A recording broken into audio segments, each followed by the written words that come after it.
The ceiling above her never moved, not because it was ordinary, but because she couldn't move.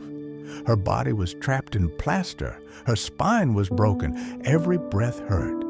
A mirror hung above the bed. In it, a young woman stared back. Dark eyes, thick, joined eyebrows, a face too calm for someone in so much pain. She was only 18 years old, and her life had just begun again on a hospital bed. Her name was Frida Kahlo. Years earlier, in 1907, she was born in Mexico City, a colorful home, a loud culture, and a girl who was different from the start.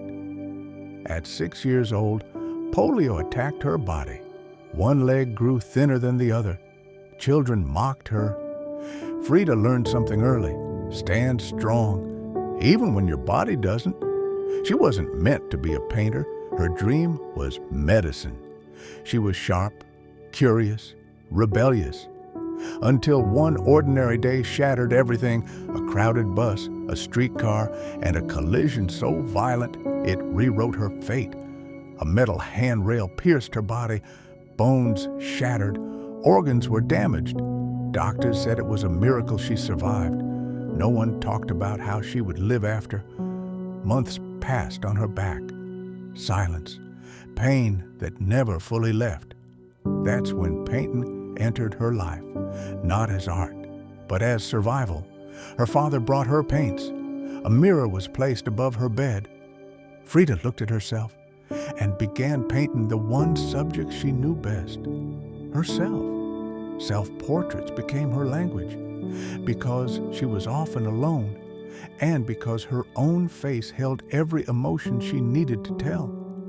Years later, she met a man who would both lift her up and break her heart. Diego Rivera, a famous painter, larger than life. Their marriage was a storm: love, betrayal, separation, return. Frida's heart broke again and again. Her body couldn't carry a child. Each loss carved itself into her art. She painted pain, blood, identity, womanhood, death, Mexico. Her paintings were not easy. They were not comfortable, but they were honest. Recognition came late. Fame arrived slowly, while her body grew weaker every year. Near the end, she attended her own exhibition in a wheelchair, flowers in her hair, traditional Mexican dresses, a painted smile, not because she was free of pain, but because she refused to surrender to it.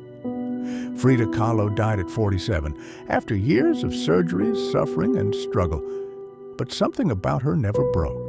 She showed the world this: you don't always have to escape pain. Sometimes you turn it into color, into voice, into meaning. And some people don't become immortal by living easy lives, but by living truthful ones.